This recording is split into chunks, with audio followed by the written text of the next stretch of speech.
Shalom Jemaat Gereja BES, senang sekali saya bisa bertemu dengan Anda semua. Semoga dalam keadaan baik dan sehat.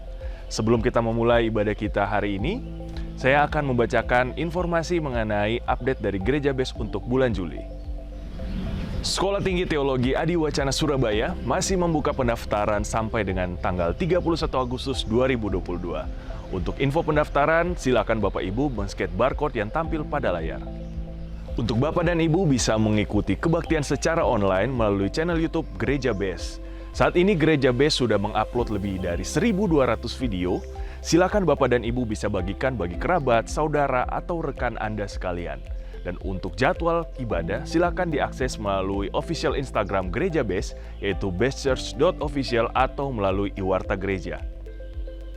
Kabar gembira untuk Bapak dan Ibu, selain dari channel YouTube, Bapak dan Ibu juga bisa mengikuti kebaktian online kami di Metaverse. Diadakan setiap hari Kamis pukul 19.00 waktu Indonesia Barat.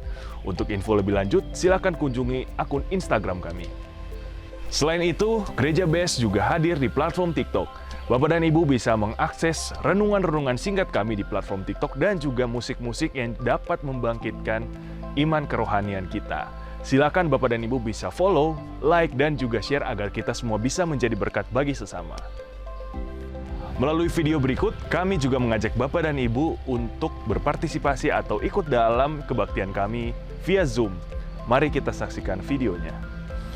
Shalom, kami sudah menyelesaikan KKR hari kedua yang luar biasa di The Sealer Bootcamp, yaitu di Bukit Doa Immanuel di Tretes. Luar biasa, saudaraku, antusias mereka sangat luar biasa.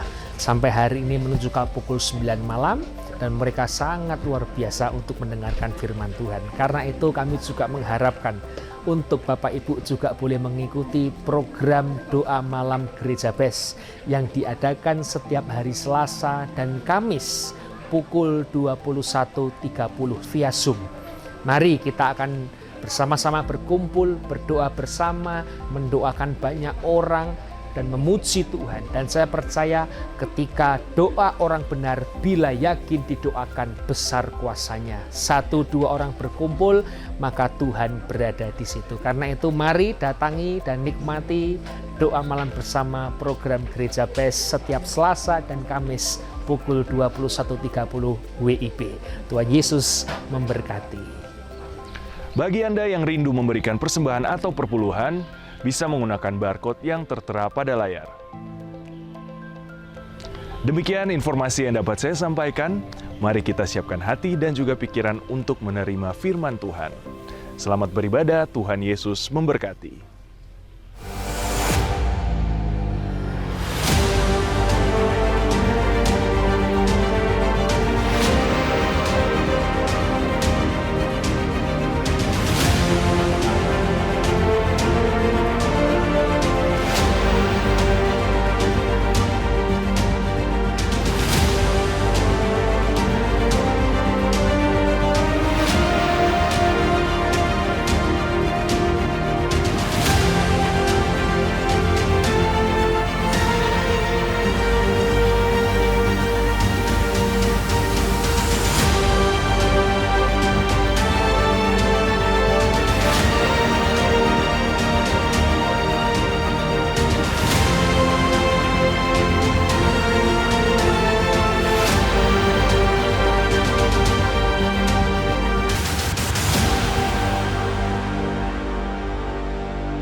Berikan tepuk tangan yang terbaik buat kemuliaan nama Tuhan kita Yesus. Haleluya.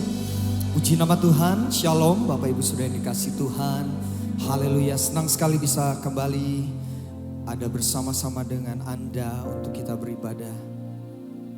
Mari kita akan bangkit berdiri, kita akan satukan hati untuk berdoa. Engkau Tuhan yang baik. Engkau Tuhan yang mengasihi setiap kami. Hati kami sungguh penuh dengan ucapan syukur kepadamu ya Tuhan. Buat kesempatan yang baik untuk kami boleh membangun mezbah ini. Kami percaya Engkau hadir di tengah-tengah kami.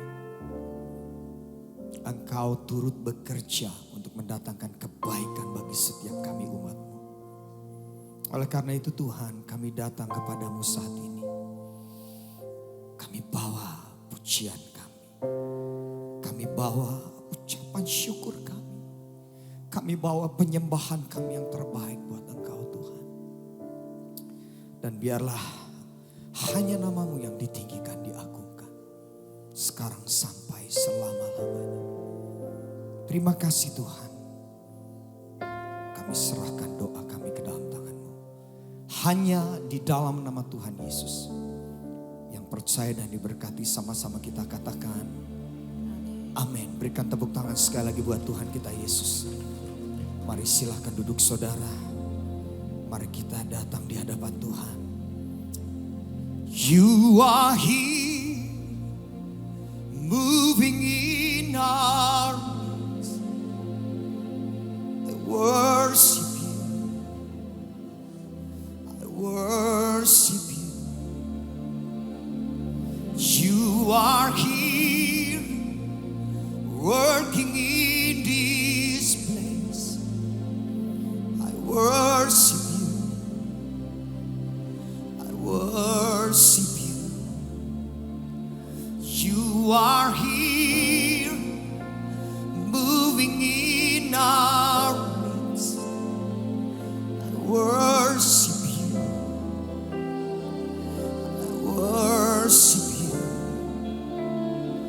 You are here, working in this place. I worship you. I worship you.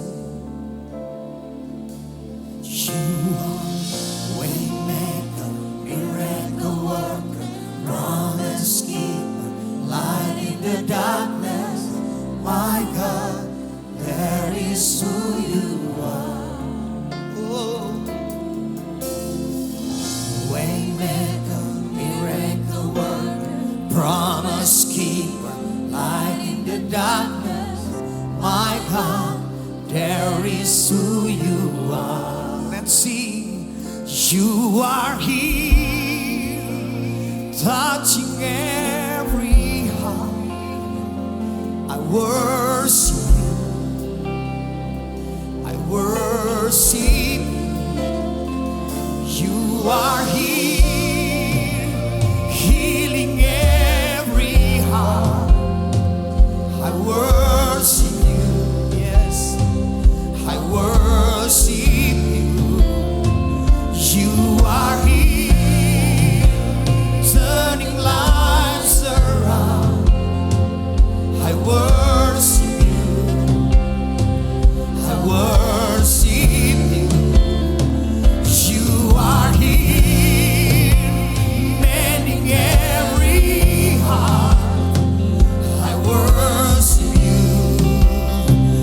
I worship you. Come on.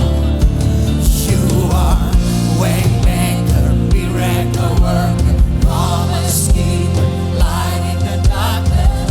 My God.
is who you are. Oh,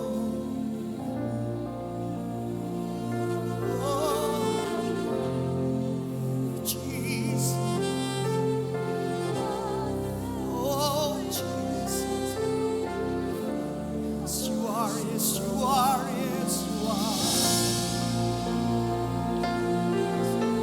We worship you.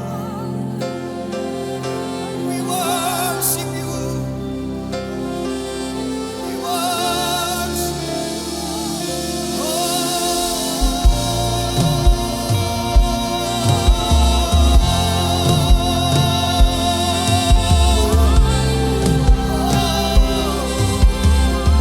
Mari datang dan sembah Tuhan. Angkat pujian terbaik buat Dia. Haleluya.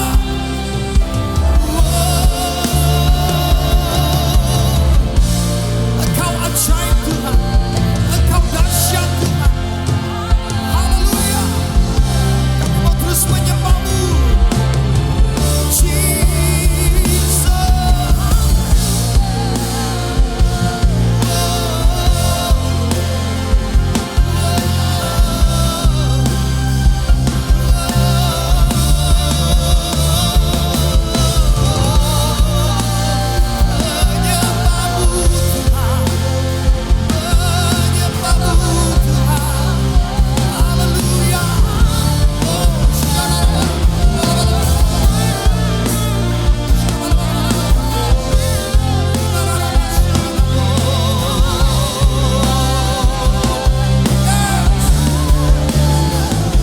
Lawatan Tuhan terjadi di tempat ini.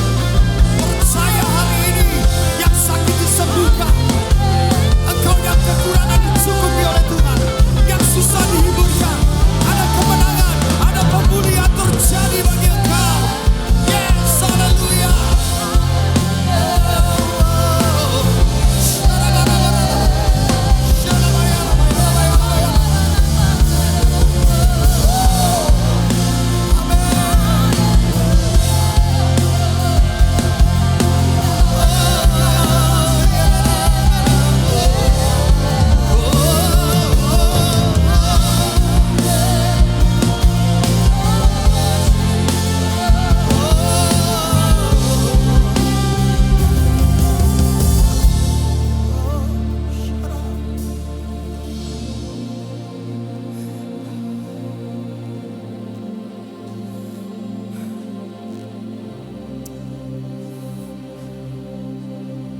Terima kasih.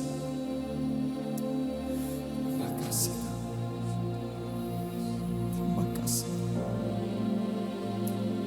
Terima kasih.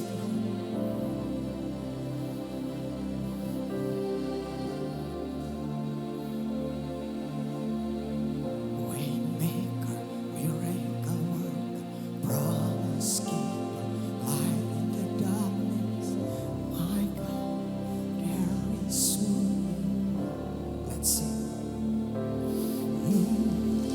Waymaker, miracle worker, promise keeper, light in the darkness. My God. Mari saudara semua kita bangkit berdiri sama-sama.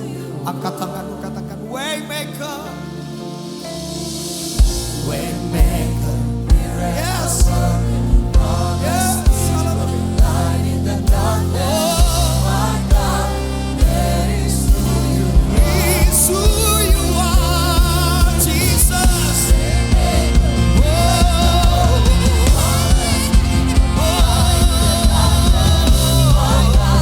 There is Waymaker. Waymaker, miracle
Biarlah segala pujian, hormat, syukur hanya bagi Engkau Raja di atas segala raja. Yang percaya sama-sama kita katakan amin. Sorak-sorai buat Tuhan kita. Haleluya, mari bersuka cita di hadapan Tuhan. Come on. Semua tepuk tangan. Yeah, yeah, yeah. Oh, oh. Sama-sama. Satu nama yang besar, hanyalah nama-Mu Tuhan. Batu kekuatan, hanyalah nama-Mu Tuhan. Yes, amen. Tak terbatas kuasa-Mu Tuhan. Engkau ajaib Tuhan. Raja berkuasa. Come on. Kami bawa pujian, angkat tanganmu. Masuki gerbang-Mu, hati kami bersuka.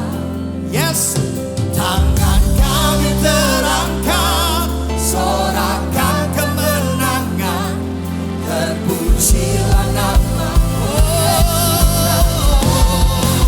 Come on, Raja. Haleluya, Engkau Raja selamanya. Sama-sama. Satu nama yang besar, hanyalah nama-Mu Tuhan. Batu kekuatan, hanyalah nama-Mu Tuhan. Come on. Tak terbatas kuasa-Mu Tuhan. Engkau ajaib, Raja berkuasa. Here we go. Kami bawa pujian,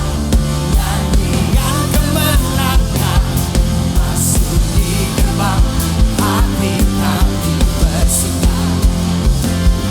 Tangan kami terangkat, sorakan kemenangan, terpujilah nama-Mu Yesus Raja, segala raja. Semua tepuk tangan bagi Tuhan. Haleluya.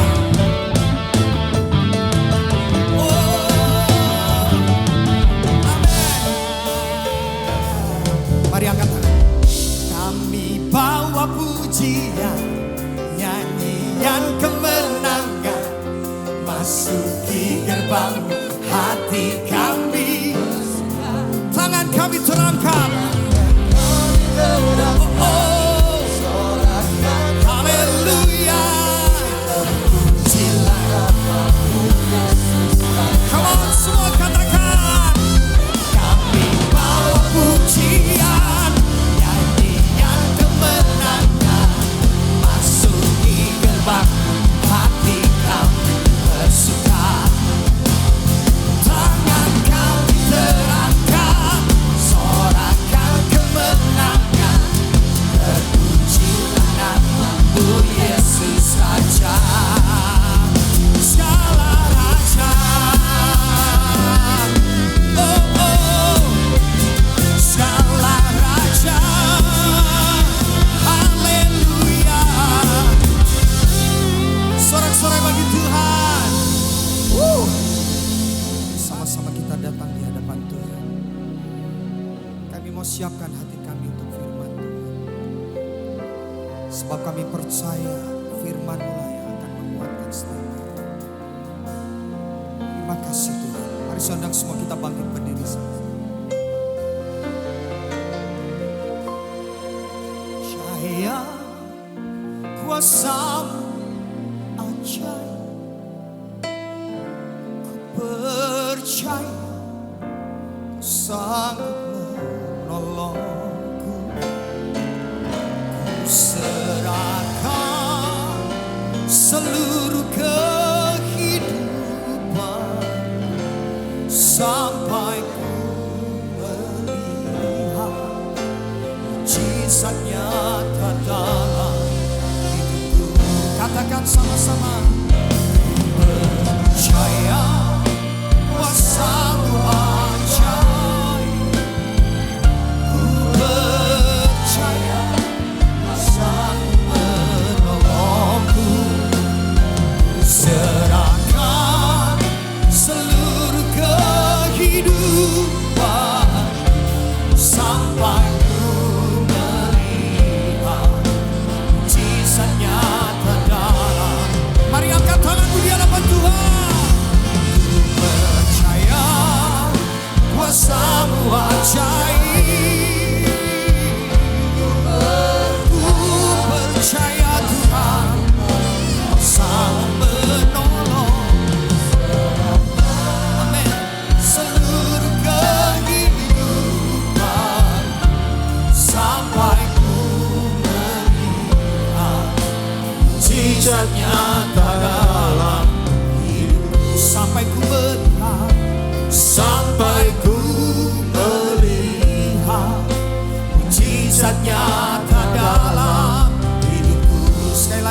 sembah Dia. Sampai ku melihat mujizat nyata dalam hidupku. Kami juga berdoa Tuhan untuk mereka yang sakit di rumah sakit maupun Tuhan yang ada di rumah. Kiranya Tuhan ulurkan tangan-Mu dan berikan kasih kemurahan-Mu supaya tubuh mereka dipulihkan dan disembuhkan. Jika ada yang salah Tuhan, kiranya kami mohon supaya Tuhan mengampuni, supaya mereka juga Tuhan boleh hidup di dalam damai sejahtera. Kami juga berdoa untuk mereka dalam pergumulan, masalah ekonomi dan sebagainya. Tuhan, kiranya Engkau memberikan kekuatan, hikmat, marifat. Nyatakan kasih-Mu kepada setiap kami. Di dalam nama Tuhan Yesus, biar firman-Mu Tuhan membuka hati pikiran kami, supaya kami boleh menangkap dan menjalani hidup yang masih ada sisa ini, supaya semua untuk kemuliaan nama-Mu saja. Di dalam nama Tuhan Yesus kami sudah mengucap syukur dan berdoa. Haleluya, amin. Silakan duduk, shalom. Saudara, kerap kali kalau kita melihat orang berapi-api, itu bisa juga dari sesuatu emosi atau tujuan tertentu. Tetapi kalau kita berapi-api karena kita mengasihi Tuhan, saudara, itulah yang benar. Dan suatu saat ketika saudara dalam satu penglihatan malam, saya dibawa oleh Tuhan kepada satu tempat, satu ruangan yang dijaga ketat oleh satu orang yang hilir mudik. Kurang lebih pintunya itu 2 lembar pintu jadi 2 meter. Dan ternyata dia hilir mudik, saudara, yang jaga di depan ini. Tetapi tangan saya dituntun oleh Tuhan untuk masuk, saudara, ke ruangan itu. Pintu terbuka, orang yang jaga tidak menyadarinya. Ternyata ketika saya masuk di situ, Tuhan baru memberitahu bahwa di depan pintu itu, saudara, adalah daripada penjaga, daripada utusan iblis, atau saudara yang namanya principalities, orang iblis yang tingkat untuk mengacau balaukan, mengadu domba orang-orang percaya, suami istri dan sebagainya. Walaupun kita percaya adanya Tuhan, namun kerap kali kita, saudara, diadu domba dengan doktrin-doktrin yang berbeda-beda. Itu tingkat yang tertinggi, tidak perlu bikin penyakit, tidak perlu saudara bikin masalah. Cukup di setiap pikiran orang percaya, baik pendeta satu dengan pendeta yang lain, suami dengan istri, diberikan prinsip yang berbeda, pandangan yang berbeda, sehingga mereka berkelahi. Sehingga saudara melihat sekarang begitu banyak perkelahian, persoalan, pertengkaran yang terjadi baik di gereja, di keluarga dan sebagainya. Dan di situ saya baru mengerti, saudara, melihat ternyata kalau kita melihat di kehidupan kita biasa begini, kalau ada roh jahat masuk atau setan, kita tidak lihat karena itu adalah dunia roh, betul kan? Dunia roh, kita nggak melihatnya. Tetapi yang saya lihat dunia roh, di mana ada setan juga di situ. Tetapi ketika saya dengan Tuhan masuk, Dia tidak melihat kita. Bukan bicara soal dunia roh lagi, saudara. Ini bicara tentang, saudara, dunia kekudusan. Walaupun dunia roh, seseorang yang hidup dalam roh seperti setan, roh-roh jahat, saudara. Tetapi dia tidak bisa melihat Tuhan kalau Tuhan tidak menampakkan diri kepada dia. Karena untuk melihat Tuhan itu membutuhkan kekudusan. Sebab itu dikatakan berbagailah orang yang suci hatinya, karena dia akan melihat Tuhan. Jadi dibutuhkan kesucian. Memang kita sebagai orang Kristen disebut rohani. Berarti bukan duniawi, tetapi bicara tentang roh.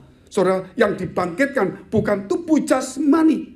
Tetapi ketika roh kita dibangkitkan, saudara, bukan terus hidup dalam roh, terus karunia, terus kita macam-macam. Tetapi kita harus meningkat kepada kekudusan itu sendiri. Oleh sebab itu ketika kalau kita masih dalam dunia roh, kita terus tidak meningkat kepada kekudusan, maka saudara kita cuma hidup di dalam karunia-karunia. Maka karunia yang dimunculkan itu salah satunya mungkin nubuatan, mungkin juga bahasa roh. Tetapi ada satu bahasa di atas itu, saudara, yaitu bahasa kasih. Kita itu cuma hidup dalam roh, saudara, ngeroh terus, saudara, karunia-karunia, lupa untuk hidup dalam kekudusan. Lupa untuk masuk di dalam dimensi kasih. Sehingga akhirnya bahasa kita, saudara, cuma bahasa-bahasa tadi dikatakan. Walaupun aku bisa berbahasa, bahasa semua bahasa dunia. Bahkan berbahasa malaikat sekalipun. Tetapi kalau aku tidak punya kasih, saudara lihat itu.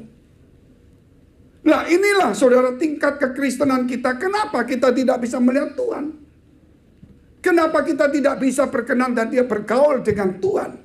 Mungkin karena kita sudah hidup di dalam roh, sudah. Tapi kita tidak pernah meningkat di dalam kekudusan itu sendiri. Karena bahasa kita cuma bahasa roh atau rohani, alkitabiah, oke, itu betul. Tetapi ketika kita mulai belajar tentang bahasa-bahasa Alkitab, rohani, tetapi kita tidak ada di dalam itu, yaitu bahasa kasih. Sehingga akhirnya doktrin dengan doktrin berkelahi. Pandangan satu dengan pandangan di Alkitab yang berbeda, menurut pandangan masing-masing, itu menimbulkan pertengkaran. Karena apa?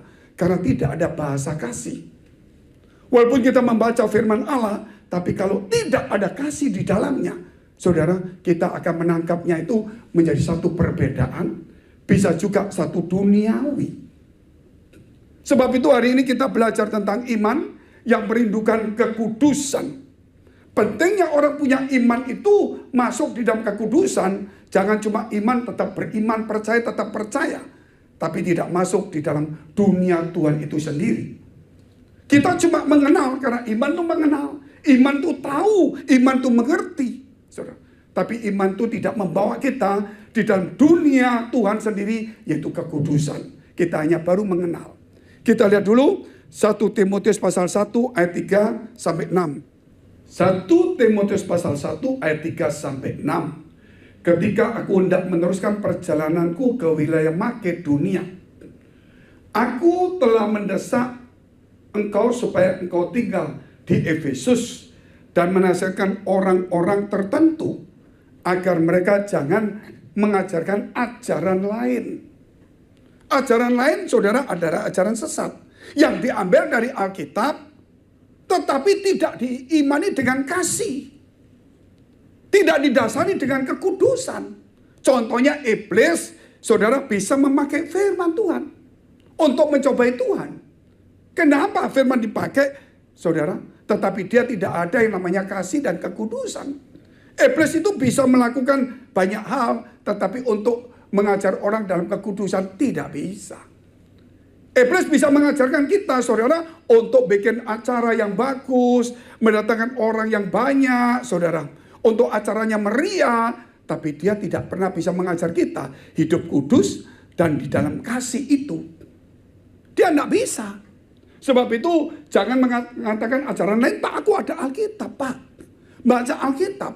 Tapi kalau Alkitab yang kita baca tidak dinafasi, didasari dengan kekudusan dan kasih, semuanya akan berbelok ke tempat-tempat yang lain. Bisa kepada diri kita sendiri, kepentingan kita sendiri, saudara. Untuk memuaskan ambisi kita bisa. Tetapi kalau kita dasari dengan kasih dan juga didasari dengan kekudusan, pasti saudara arahnya itu bukan kepada diri kita sendiri, tetapi kepada Tuhan.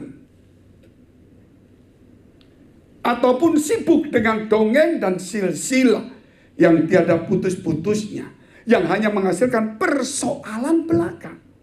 Dan bukan tertib hidup keselamatan yang diberikan Allah dalam iman. Jadi Allah memberikan kepada kita iman supaya hidup kita tertib dalam keselamatan itu.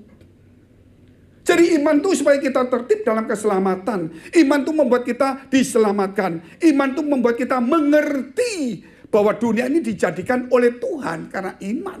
Iman itu membuat kita, saudara, tahu bahwa ada surga.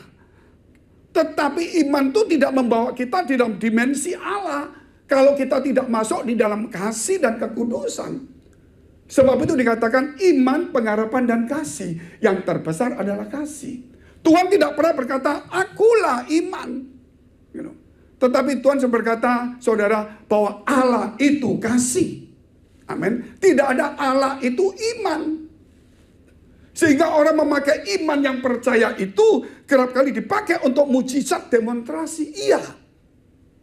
Tetapi kerap kali iman itu tidak ditingkatkan untuk dia berjumpa dengan Tuhan. Makanya saudara melihat ketika seseorang punya iman yang hebat, dia bisa memindahkan gunung, bisa bernubuat, tetapi dikatakan kalau tidak ada kasih, tidak ada gunanya. Saudara lihat orang disembuhkan hebat sekali.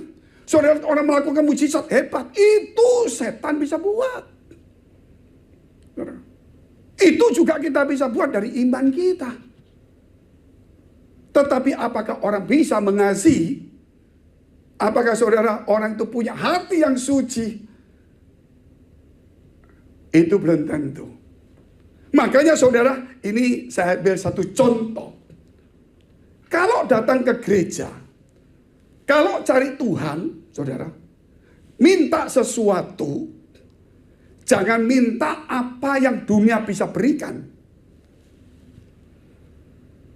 Tetapi kalau datang ke gereja cari Tuhan, mintalah apa yang dunia tidak bisa berikan. Kalau saudara datang di gereja minta naik pangkat. Kalau saudara ke gereja mau saudara naik pangkat supaya diberkati, supaya apa, itu bisa. Dan gak salah juga. Tapi dunia bisa. Suatu hari saudara gak naik pangkat, gak punya mobil, gak diberkati, gaji gak naik, usaha gak rame. Muncul orang lain berkata, sudah kamu pindah aja imanmu, naik pangkat. Dia langsung ikut. Karena dunia bisa memberikannya. Jadi kalau di gereja saudara, carilah apa yang dunia tidak bisa berikan. Damai sejahtera, keselamatan, kesucian, kekudusan, saudara kasih dan sebagainya. Itu dunia tidak bisa memberikan. Mungkin saudara berkata begitu, wah kalau gitu aku percuma dong. Nanti aku cuma cari keselamatan, hidupnya menderita. Oh salah saudara. Salah. Kalau saudara minta kepada saudara, cari apa yang dunia ada, dunia bisa berikan. Tuhan terlebih bisa. Tetapi Tuhan tidak mengajarkan itu, sehingga Tuhan mengajarkan apa? Carilah kerajaan surga dan kebenarannya terlebih dahulu. Maka semua ditambahkan. Jadi yang dicari di gereja itu yang tidak dunia berikan, bisa berikan. Ketika kita menangkap, maka yang dunia bisa berikan, surga itu memberikannya sebagai bonus. Katakan amin dulu. Bisa tangkap ya? Contohnya begini saudara. Salomo. Ketika didatangi Tuhan, Salomo kau mau minta apa? Minta kekayaan? Minta nyawa musuhmu? Minta kerajaanmu ku perbesar? Minta kerajaanmu kuat? Minta apa? Aku berikan. Tapi Salomo berkata begini, aku minta hikmat. Saudara, hikmat. Engkau minta hikmat? Ya. Engkau tidak meminta nyawa musuhmu? Enggak. Enggak minta kekayaan? Enggak. Enggak minta ini? Enggak. Karena kamu minta hikmat, tidak meminta nyawa musuhmu, tidak meminta kekayaan, umur panjang, maka hikmat diberikan kepadamu. Dan yang tidak kamu minta, yang dunia bisa berikan, maka kekayaan, kehormatan, umur panjang, kemuliaan diberikan juga kepadamu. Luar biasa enggak? Itu yang betul saudara. Jadi kalau di gereja, jangan cuma, ya saya juga ingin sih punya kekayaan, punya pangkat, ya pasti. Tetapi sisihkan dahulu. Cari Tuhan. Maka nanti yang saudara yang kita ada di dunia ini otomatis dikasih tanpa kita memintanya. Ini satu pengertian yang benar. Nah itu yang disebut kekudusan ketika kita di gereja. Kita nggak memakai iman kita untuk membenarkan keinginan kita. Kita nggak memakai iman kita saudara untuk memaksakan maunya kita. Tetapi kita memakai iman kita untuk mengenal dan meningkatkan kepada kekudusan itu sendiri. Amin. Sehingga mengubah di dalam gereja kita. Bukan iman dipakai untuk kepentingan kita. Tetapi saudara kita meningkat. Sehingga kita pikiran kita, hati kita kudus. Saudara walaupun kita nggak sekudus yang kita saudara bicarakan. Kita masih di dunia. Masih butuh pangkat. Masih butuh makanan. Masih butuh rumah. Masih butuh kehidupan. Masih butuh saudara yang lain-lain. Itu nggak bisa dipungkiri, tetapi mengutamakan karena pikiran kita sudah dikuduskan sehingga kita memikirkan kerajaan surga dan kebenarannya. Walaupun ada keinginan-keinginan yang lain, karena ada kasih, ada kekudusan, itu mendongkrak saudara iman kita. Sehingga kita mulai menyisihkan, bukan menomorsatukan yang dunia, walaupun kita butuh itu. Tapi kita menomor 2kan, nomor 3kan, nomor 4kan. Dan kita menjunjung tinggi Tuhan itu di atas segalanya. Kita lihat dulu firman Tuhan lagi saudara. 1 Petrus pasal 1 ayat 14 sampai 16. Hiduplah sebagai anak-anak yang taat. Dan jangan turuti hawa nafsu yang menguasai kamu pada waktu kebodohanmu. Jangan saudara, kita harus taat kepada firman Allah. Tetapi hendaklah kamu menjadi kudus di dalam seluruh hidupmu. Sama seperti Dia yang kudus yang telah memanggil kamu. Sebab ada tertulis, kuduslah kamu sebab aku kudus. Tujuannya saudara, ya ini saudara yang Tuhan inginkan. Karena Tuhan itu kudus, maka kita harus belajar kudus. Tetapi saudara berkata, mana mungkin pekerjaan Allah pertama kali ketika saudara percaya. Apa yang terjadi? Saudara diberikan iman, maka ketika saudara punya iman, saudara bisa mengaku, mengerti, percaya kepada Yesus adalah Tuhan. Betul ya? Percaya Yesus adalah Tuhan. Itu pekerjaan iman pertama. Namun setelah itu, saudara, setelah kita percaya, kita harus masuk di dalam mengenal Tuhan dengan sungguh-sungguh di dalam kekudusan itu sendiri. Jangan sampai saudara kita sebagai orang percaya ini akhirnya kita sebagai orang percaya beriman, kemudian Tuhan itu melalui iman kita, Roh Kudus juga, kita ini dikuduskan, diampuni semua dosa kita yang lama.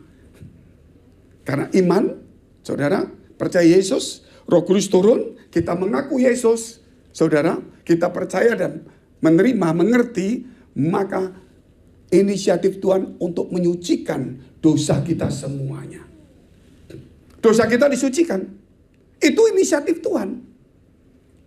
Tetapi ketika kita disucikan karena inisiatif Tuhan, maka kita melangkah ke depan, punyakah inisiatif sendiri untuk hidup di dalam Tuhan.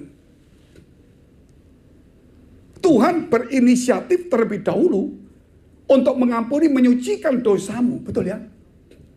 Nah, inisiatif Tuhan ini sekarang saudara harus imbangi dengan inisiatif sendiri. Untuk meneruskan jejak Tuhan ini. Supaya kita hidup di dalam kesucian, kekudusan, dan di dalam kasih itu sendiri. Memang saudara kalau bicara ini, tapi saudara saya memberitahu saudara, orang yang suci, orang yang kudus, bukan berarti orang yang tidak tinggal di duniawi. Orang yang suci, orang kudus itu pikirannya selalu memikirkan perkara di atas. Mencari yang di atas, mengutamakan Tuhan. Saudara, dari situlah Tuhan memberikan upahnya. Lihat itu Abraham, lihat Ishak, Yakub, lihat semuanya. Selalu dicukupkan, bahkan dilebihkan. Jadi saudara jangan berpikir, oh kalau begitu menderita. Salah saudara. Tuhan selalu berkata juga kepada kita, jikalau engkau di dalam aku dan firmanku tinggal di dalam kamu, mintalah apa saja. Luar biasa enggak? Dan kalau kita merenungkan Taurat siang dan malam, maka apa yang kita perbuat berhasil. Luar biasa enggak? Akibat itu semua. Jangan akibat dijadikan di depan saudara. Akibat itu berarti apa yang kita kerjakan baru kita dapat sesuatu. Yang pertama Allah bekerja kepada kita. Tapi langkah kedua kita harus bekerja.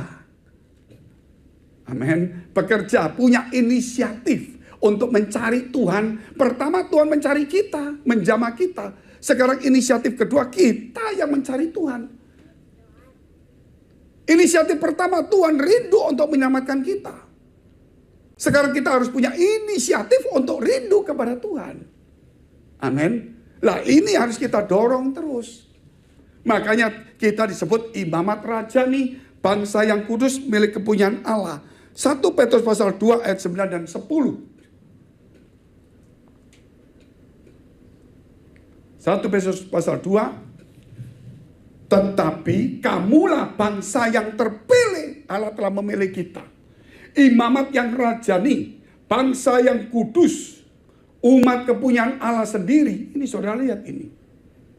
Supaya kamu memberitakan perbuatan-perbuatan yang besar dari Dia, yang telah memanggil kamu keluar dari kegelapan kepada terangnya yang ajaib. Kamu yang dahulu bukan umat Allah, tetapi yang sekarang telah menjadi umatnya. Yang dahulu tidak dikasihani, tetapi yang sekarang telah beroleh belas kasihan. Inisiatif Allah untuk mengasihani kita terlebih dahulu. Menyelamatkan kita, mengangkat kita menjadi anak-anak Allah. Itu inisiatif Allah. Terus bagaimana saudara? Inisiatif Allah ini memilih kita, mengangkat kita jadi anak-anak Allah. Bagaimana? Kita harus punya inisiatif untuk menjadi imamat yang rajani. Inisiatif menjadi imamat itu berarti saudara, ya menjadi imam-imam. Wah, saya bukan pendeta Pak, gitu loh. Jadilah imam di keluargamu. Ya. Jadilah imam di keluargamu. Jadilah juga saudara imam di mana kita berada.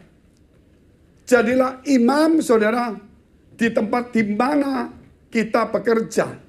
Jadilah imam saudara di tempat di mana saudara ditempatkan. Jadi bukan ekor. Jadi imam ada keinginan. Sehingga dikatakan saudara, pergilah jadikan semua bangsa muridku, bukan pengikut. Jadi kembali lagi. Ketika kita punya iman, maka Allah punya inisiatif untuk menyelamatkan kita. Memilih kita. Karena kita punya iman. Allah punya inisiatif. Memilih kita, saudara, menyelamatkan kita, mengampuni dosa kita, menguduskan kita, saudara, merindukan kita.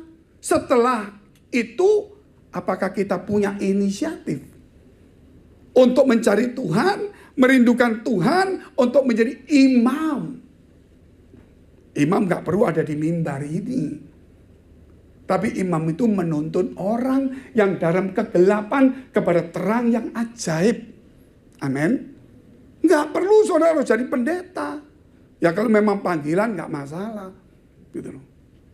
Tetapi setiap orang itu memanggil orang dari gelap dipindahkan. Itulah dia imam. Dari gelap kepada terang.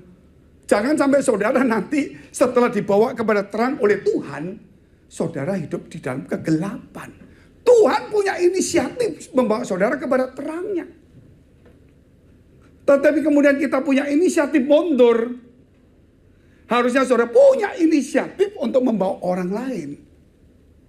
Amin. Ini satu hal yang harus mengubah paradigma kita hari ini. Kalau nggak gitu, kekristenan kita akan tetap sama di gereja. Kita akan merasa kita benar. Oh benar, itu salah, kamu dosa, masuk neraka. Nggak ada kasih, nggak ada kekudusan. Oh aku kaya, diberkati, kamu miskin. Oh terkutuk, repot. Padahal Tuhan sudah mengangkat kutuk dari kita. Jadi berkelahi doktrinnya ini. Akhirnya saudara nanti lihat, oh itu mujizat, oh itu berkat, oh itu macam-macam. Saudara, oh itu benar, ini tidak benar, salah. Jadi saya mau tanya, saudara, orang ya, kalau anggurnya nggak pernah habis, selalu ada, dicukupkan Tuhan. Dengan tiba-tiba saudara kehabisan anggur, sampai susah Tuhan buat mujizat, enak mana? Yang enak yang nggak pernah habis, nggak ada masalah. Betul saudara ya. Tetapi iman kita ini kerap kali kita tonjolkan, ini loh, gua susah nih, gua berat ini. Tapi wah luar biasa Tuhan buat mujizat. Tapi ada orang yang nggak banyak ngomong. Dan hidupnya tuh selalu dipakai Tuhan. Amin. Nggak pernah gembor-gembor, oh mujizat, aku mujizat, nggak ada. Karena hidupnya itu adalah mujizat itu sendiri. Amin. Jadi bukan mujizat itu di luar dari hidupnya.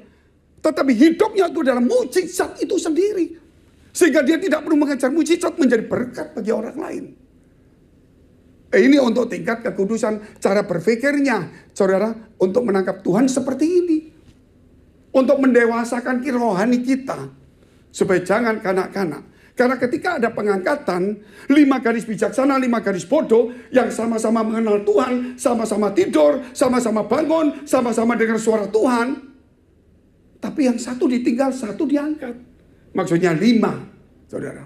Satu kelompok itu. Jadi jangan berkata, oh aku di gereja cukup. Hanya kurang minyaknya. Kurang pengertiannya. Cuma hanya iman tidak masuk kepada dimensi kasih. Tidak masuk di dalam dimensi kekudusan. Ini yang berbahaya. Makanya dunia sudah tidak suka kekudusan.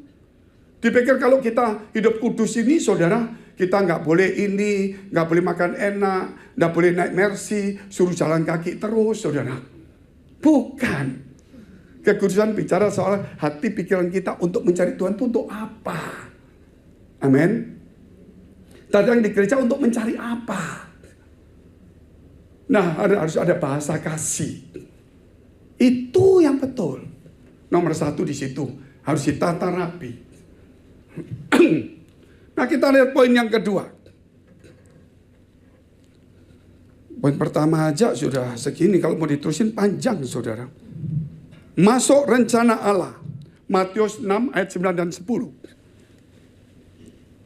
Orang yang suci, saudara lihat ini. Karena itu berdoalah demikian. Bapa kami yang di surga, dikuduskanlah namamu. Selalu ada kata-kata dikuduskan karena Allah itu kudus. Ketika kita dikuduskanlah namamu, berarti kita menyukai kekudusan. Untuk berjumpa dengan Allah.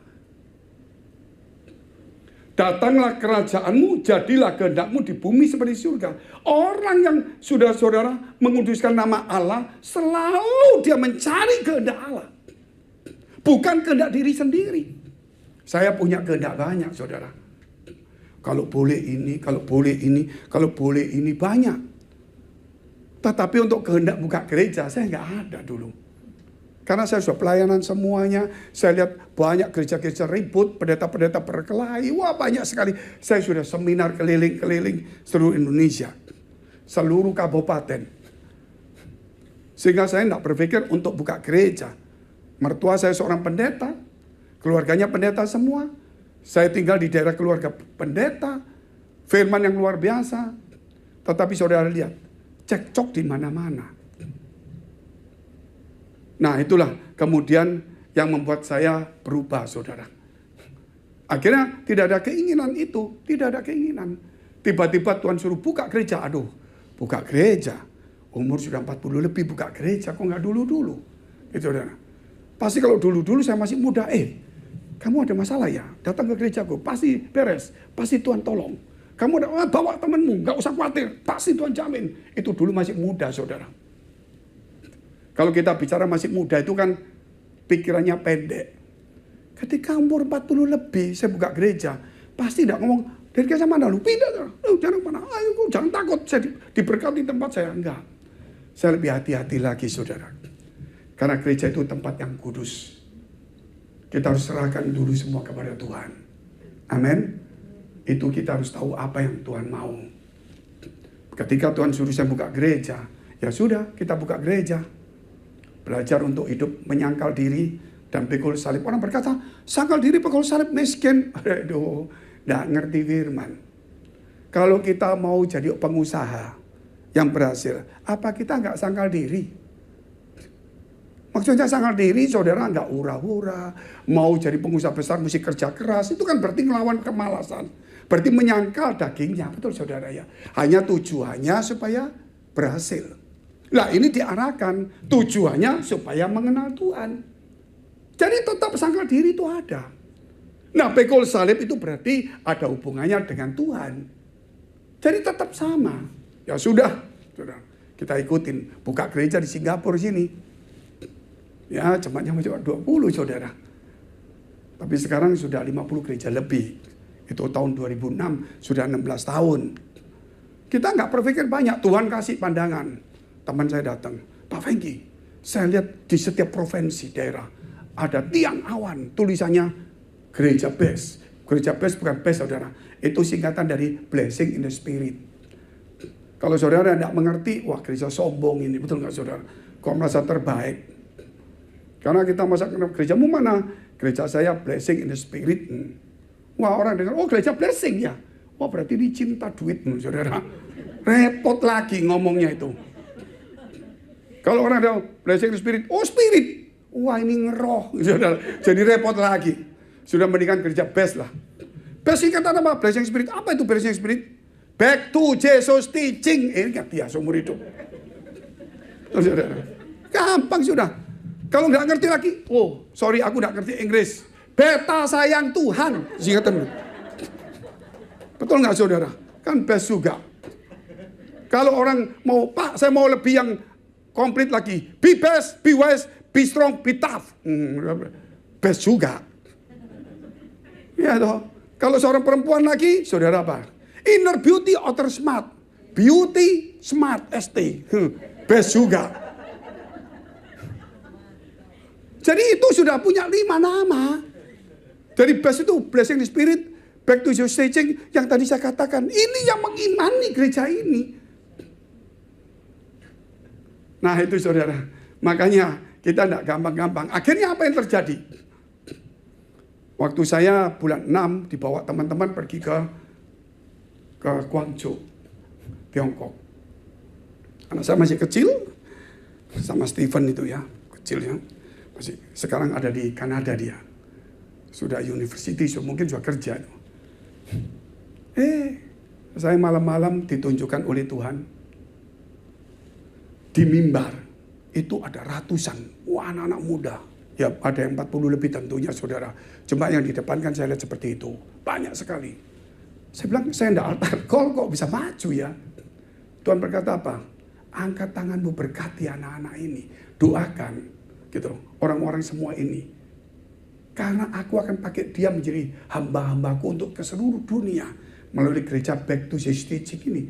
Blessing in the Spirit ini. Saya cari yang berkati ya sudah saudara.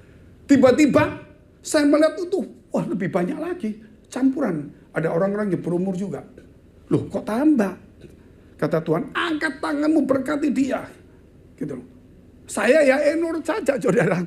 Saya wakili ternyata saya lihat kemuliaan Tuhan nyata di gereja itu. Dan mulut saya sampai ngomong begini. Wih, sampai ada yang konglomerat. Berarti kan tanpa kita minta, kalau kita mencari sungguh-sungguh Tuhan, pasti Tuhan akan memberikan upahnya juga. Jadi kita nggak pernah berpikir macam-macam. Jadi kita harus berpikir tentang kekudusan nama Tuhan. Kita berpikir bagaimana kerajaan Tuhan dan kehendak Tuhan ada di muka bumi. Ternyata kehendak Dia seperti itu. Sehingga saudara tahu di tempat kita ini nggak terlalu banyak musingin. Oh itu ada orang super kaya. Bapak ya kelihatannya Tuhan bicara pada saya. Bapak ini saya tarik aja di gereja. Betul saudara? Nggak ada saudara. Karena saya percaya dengan janji Allah. Cuma kalau umpama ada orang, saudara, aku enggak mau di gereja ini, saya cuma kasihan kalau bisa datang di tempat saya. Kalau enggak, sayang juga kita kurang jumlah.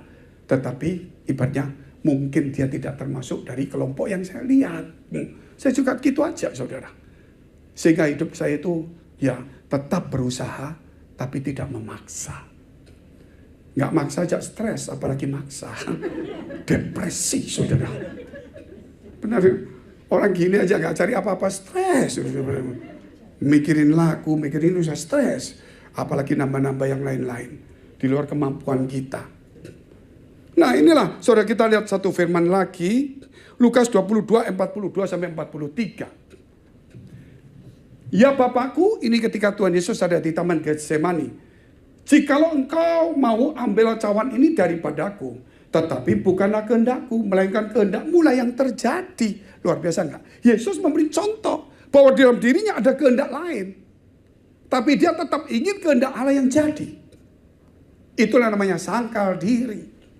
Maka seorang malaikat dari langit menampakkan diri kepadanya untuk memberikan kekuatan kepadanya. Diberikan kekuatan untuk melakukan kehendak Allah itu. Nah, saya kasih 3 hal. Ada orang datang kepada saya. Pak, saya mau tanya nih. Dia punya gereja saudara. Di Jakarta situ teman saya. Dulu ya kita bina lah. Tapi gereja lain. Pak Fengi bikin gereja susah sekali. Apa cara bantu atau Bagaimana kalau gereja saya lebur ke Bapak? Waduh, kalau kamu lebur gerejamu susah. Karena di gereja kita ini satu, pendeta nggak pegang duit. Lu pegang apa? Firman. Betul nggak saudara? Mati kata dia saudara. Habis itu. Iya, nggak pegang apa-apa, pegang firman. Firman itu kan sumbernya semuanya. Repot juga saudara. Gitu. Nah akhirnya saya ngomong sama dia begini. Terus targetnya gereja apa Pak Fengki? Jemaatnya mau 5.000, 10.000? Enggak juga. Terus sasarannya apa? Gitu loh. Jemaat kaya semua? Enggak. Bingung aku katanya gitu saudara. Padahal gerejanya cukup besar. Tak kasih tahu ya. Sasaran saya adalah berjumpa dengan Tuhan. Itu sasaran. Target saya bahwa saya harus hidup berkenan di hadapan Allah. Kalau saya tidak berkenan, maka saya tidak bisa berjumpa dengan Allah. Jadi sasaran saya mencari Tuhan, berjumpa dengan Tuhan. Target saya adalah mengubah setiap orang supaya hidupnya berkenan kepada Tuhan. Loh, terus kalau orang berkenan kepada Tuhan, cari Tuhan, pasti one get one itu muncul. Loh kok bisa Pak? Loh, bayangkan kalau kamu cinta Tuhan. Kamu cari jodoh, mau cari jodoh yang gak cinta Tuhan? Enggak. Nah kalau kamu ketemu orang yang gak cinta Tuhan, bagaimana? Kalau kamu cinta, saya buat dia cinta Tuhan, one get one. Tepuk tangan untuk Tuhan. Jelas. Tapi kalau kamu enggak cinta Tuhan, enggak punya hidup berkenan kepada Tuhan, kamu ketemu jodoh yang cantik, yang kaya, akhirnya kamu yang ketarik dia. Bukan one get one saudara, hilang. Dia bilang, oh bingung aku ya. Ya memang bingung lah saudara. Memang gimana kalau cara berpikirnya sudah berbeda. Untuk merubah bingung. Akhirnya dia saudara baru mengerti seperti itu, cuma dia enggak bisa kepada kita. Tujuannya apa? Saya bilang tujuannya itu banyak. Tetapi saya ingatkan satu aja. Ini akhir zaman. Yang sederhana aja dulu. Apa itu tujuannya? Kalau ibadahmu, kalau khotbahmu, kalau pelayananmu, kalau gerejamu, kalau apa yang kamu lakukan tidak membuat engkau diangkat pada waktu Yesus datang, salah. Gampang kan? Benar saudara? Jadi tujuanmu supaya diangkat waktu Tuhan datang. Kalau Tuhan gak datang berarti nanti pengangkatan engkau diangkat lebih dahulu. Karena dikatakan, maka ketika Tuhan datang, maka yang mati di dalam Tuhan itu akan naik terlebih dahulu. Baru kita yang masih hidup akan diangkat. Gampang sederhana saja gitu loh. Jadi kalau khotbah saya, saudara, dan saya tahu khotbah saya nih, terus saya tahu, waduh munafik aku. Pasti gak bisa diangkat kalau Tuhan datang. Nah, bertobat. Betul saudara. Kalau datang di gereja juga sama. Kalau di gereja, cuma datang aja. Cuma mau cari orang satu dua, mau cari cewek cantik atau apa. Dia harus sadar bahwa gak mungkin diangkat. Betul gak saudara? Gampang aja. Gitu. Kalau WL-nya juga nyemambah saudara. Kalau nyanyinya setengah-setengah soalnya bayarannya separuh, mama gitu saudara. Sorry, enggak bisa. Hidup susah sama Tuhan terus-terusan ini kok. Mau nyanyi semangat, kalau ada berkat baru semangat. Enggak diangkat. Loh, bukan berarti enggak percaya loh ya. Itu kan dikatakan, jikalau dua orang, satu diangkat, satu tidak diangkat. Amin. Nah sekarang saudara mesti berpikir, apakah kalau aku ibadah, aku ke gereja, bisa diangkat? Dengan iman bisa diangkat. Terlalu yakin. Betul saudara? Kalau iman ngomongnya begitu. Tetapi saudara, hati nurani Roh Kudus ngomong, kalau iman harus ada perubahan hidup. Bukan hanya percaya Tuhan. Nah, langsung ketiga. Kalau ketiga pasti semangat mendadak. Roh Allah bekerja luar biasa. Saudara, tiba-tiba meluapkan darah, api menyala-nyala, sampai ada lagu mendidih di hatiku. Wah, itu keluar semua saudara. Makanya ini terakhirnya 10 kali. Ngalah 1 kali aja kok. Saya juga capek saudara. Roma 12 ayat 1 dan 2. Bagaimana kita bicara poin yang ketiga, yaitu persembahan dan pemberian. Nah ya, persembahan atau penyembahan. Ini mestinya khotbah sendiri ini. Karena itu saudara-saudara, demi kemurahan Allah, aku menasihatkan kamu supaya kamu mempersembahkan tubuhmu sebagai persembahan yang hidup, ya, yang kudus dan yang berkenan kepada Allah. Itu adalah ibadahmu yang sejati. Kalau ibadah tok, kalau nggak ada ini, nggak diangkat. Betul saudara. Janganlah kamu menjadi serupa dengan dunia ini. Nah, kalau menjadi serupa, nggak diangkat dengan dunia. Berubahlah oleh pembaruan budimu, sehingga kamu dapat membedakan manakah kehendak Allah, apa yang baik, yang berkenan kepada Allah, dan yang sempurna. Luar biasa sekali. Oke, saya ambil sederhana aja. Persembahan. Ya, sebagai persembahan. Mempersembahkan dan persembahan. Bedanya apa memberi dan persembahan? Penting. Saya kasih contoh ya. Saya ini seorang pendeta. Saya ngomong gini. Aduh Pak Fengki, ini saya bukan Fengki, anggap aja saudara. Pak Fengki, jadi pendeta capek deh. Gua gak mau jadi pendeta. Kenapa? Aku memberi hidupku jadi pendeta. Hidupku biasa-biasa, susah. Memang benar susah ya saudara. Terus mau diapain? Mau ngomong apa? Saya memberi hidup saya, waktu saya. Nah, Bapak, karena Bapak memberi. Harusnya Bapak mempersembahkan. Kalau Bapak mempersembahkan itu suatu korban. Kok diam semua ini? Masih ada di sini enggak ini? Demikian juga pemberian persembahan. Aku memberi banyak kok miskin. Siapa yang ngajar? Uang pendeta itu, ya minta sama pendeta itu gantinya. Betul nggak saudara? Minta aja. Gitu loh. Kita tidak pernah mengajar saudara untuk memberi supaya dapat banyak. Saudara mempersembahkan. Amin. Berarti satu korban. Tanpa meminta hal lain, satu korban. Kata mempersembahkan itu kan sembah. Berarti ada sesuatu yang di atas kita. Berarti mengandung kekudusan. Amin. Makanya saudara kalau kita bicara sembah itu, ya ada 3 macam minimal. Saudara. Sembahyang. Berarti berjumpa dengan Tuhan. Coba saudara kalau sembahyang gini. Tuhan Yesus, aku percaya dengan iman. Aku ini seorang playboy. Tuhan, buat aku tidak bertobat. Tapi kirim cewek-cewek 20. Gak mungkin seumur hidup. Walaupun hatinya seperti itu. Mintanya pasti minta baik. Karena dia menghadap kepada Tuhan. Betul gak saudara? Mungkin hatinya jahat. Mulutnya tetap baik. Makanya mulutnya masuk surga, hatinya enggak. Ini saya ngomong sembah, itu sembahyang. Yang kedua kita bicara tentang, saudara, bicara tentang mempersembahkan itu, yaitu mempersembahkan. Bukan memberi. Tuhan kata persembahkan hidupmu, persembahkan, persembahan. Apa saja yang saudara ngomong, mau persembahan uang, mau apa saja. Selalu kata persembahan. Tetapi berilah maka kamu akan diberi. Wah, itu saudara bicaranya lain lagi. Makanya orang larinya ke duniawi. Tetapi Tuhan ingin supaya kita tahu bahwa Tuhan selalu bicara itu persembahan. Persembahan berarti seperti Abraham mempersembahkan anaknya Ishak. Paham saudara?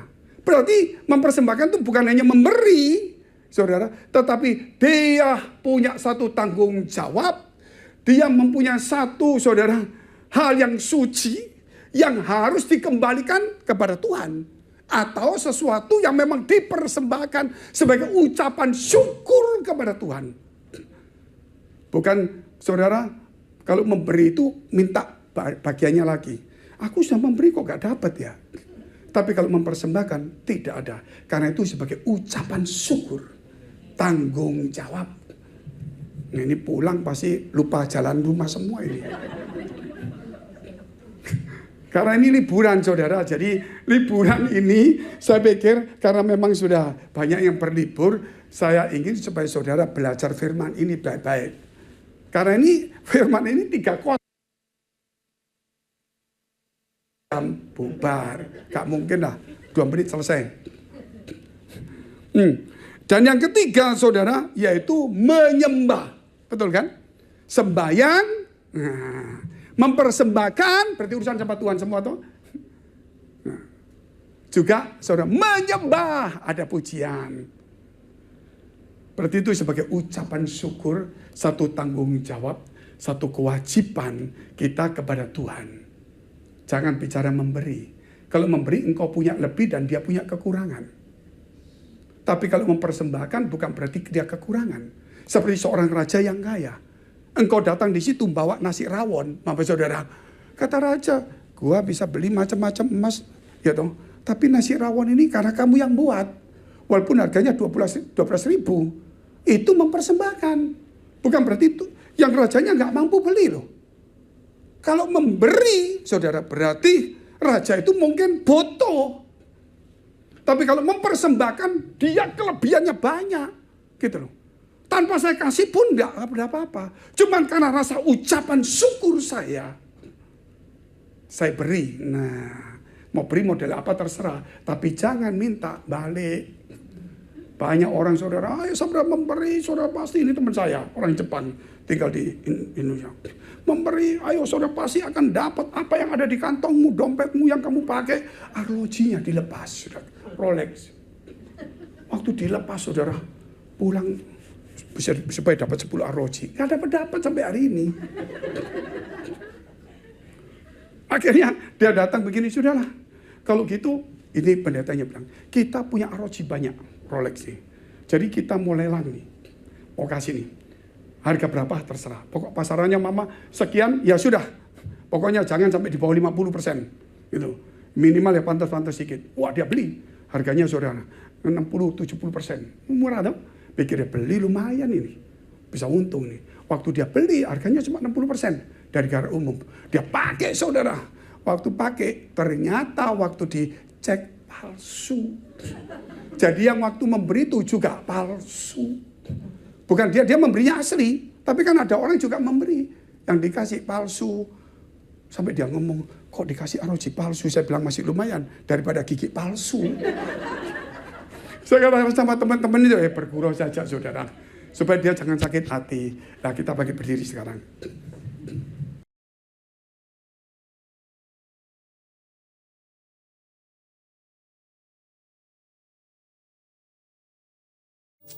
Glory, haleluya, haleluya. Mari angkat roti dengan tangan kanan ke atas. Yang belum dapat silakan, ada. Saudara boleh minta. Kita persiapkan diri kita berdoa. Bukan hanya aku diselamatkan Tuhan dengan darah-Mu di Kalvari. Tapi aku juga menerima darah-Mu di Getsemani. Yang masuk dalam hidupku, mengubah hati pikiranku, mengubah kamar rumahku, mobil motor perjalananku, kantor tempat di mana aku berada, bahkan gereja adalah Getsemani, bahkan pikiran dan hatiku juga adalah Getsemani itu. Tuhan memberkati kami semuanya Tuhan, sucikan hati pikiran kami. Layakkan kami untuk masuk dalam persekutuan dengan tubuh dan darah-Mu. Supaya kami sadar. Kami bukan hanya melihat darah yang menebus dosa itu. Tetapi darah itu ada pada kami Tuhan. Ada dalam hidup kami. Sehingga kami belajar untuk hidup dalam kesucian dan kekudusan, kesalehan, kasih dan kebaikan. Mari angkat roti dengan tangan kanan ke atas. Sebab apa yang telah kuteruskan kepadamu telah aku terima dari Tuhan. Yaitu bahwa Tuhan Yesus pada malam waktu ia diserahkan mengambil roti. Dan sesudah itu ia mengucap syukur atasnya. Ia memecah-mecahkannya. Dan berkata, inilah tubuhku yang diserahkan bagi kamu. Perbuatlah ini menjadi peringatan akan aku. Bukankah roti yang kita pecah-pecahkan adalah persekutuan dengan tubuh Kristus? Amin, kita makan dalam nama Yesus.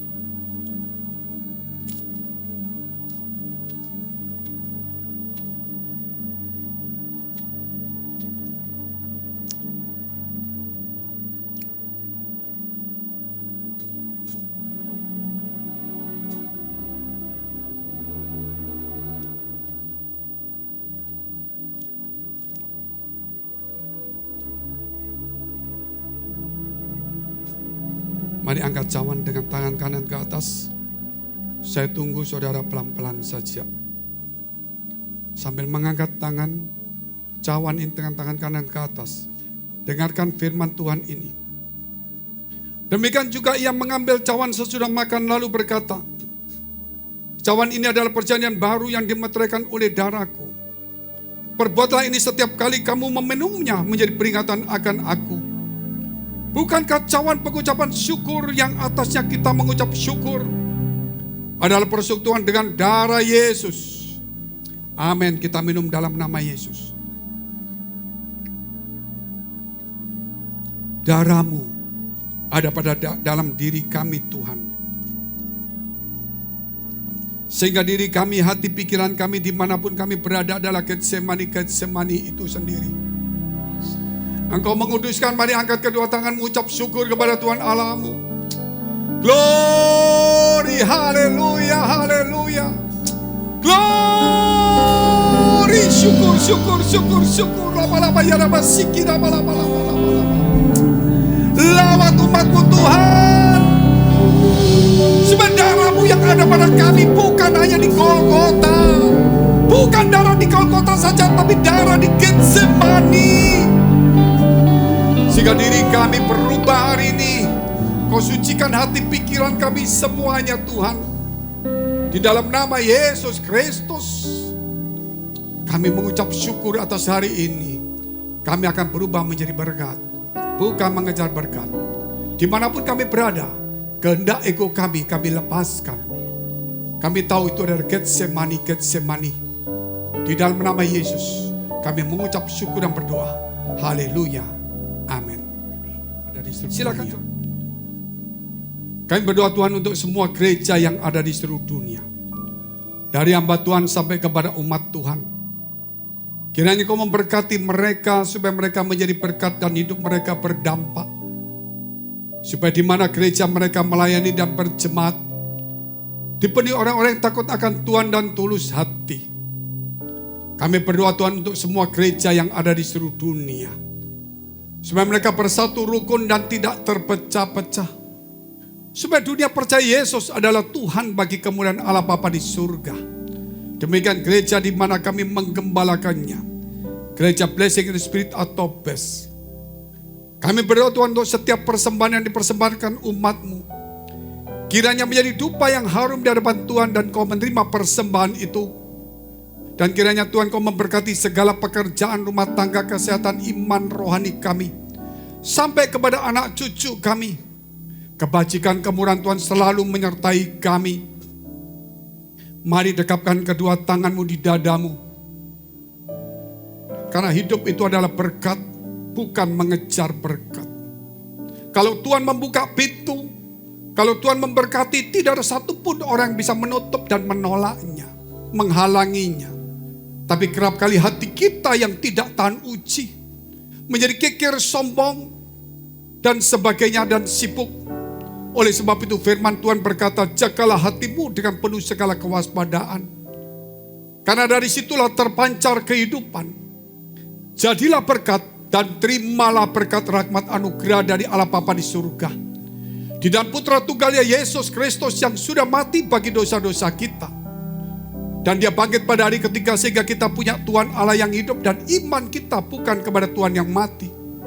Dan Dia naik surga menyediakan rumah bagi kita sehingga kita punya pengharapan yang pasti. Dan Dia akan datang kedua kali menjemput gereja, jemaat dan umatnya yang berjaga-jaga, kudus, dewasa dan bijaksana serta menghakimi dunia. Di dalam persekutuan dengan Roh Kudus membuat hati kita berkobar-kobar. Roh kita menyala-nyala sehingga kita senantiasa di dalam kasih semula kepada Tuhan. Roh Kudus menghibur, menguatkan, memelihara, menginsyafkan, menuntun, memimpin kita kepada kebenaran dan kekudusan. Dan membuat kita menjadi saksi Kristus mulai hari ini sampai selama-lamanya. Kita akhiri dengan doa yang diajarkan Tuhan Yesus pada kita. Bapa kami yang ada di surga, dikuduskanlah nama-Mu, datanglah kerajaan-Mu, jadilah kehendak-Mu di bumi seperti di surga. Berikanlah kami pada hari ini makanan kami yang secukupnya, dan ampunilah kami akan kesalahan kami, seperti kami juga mengampuni orang yang bersalah pada kami. Dan janganlah membawa kami ke dalam pencobaan, tetapi lepaskanlah kami daripada yang jahat. Karena Engkau yang punya kerajaan dan kuasa dan kemuliaan sampai selama-lamanya. Amin. Amin.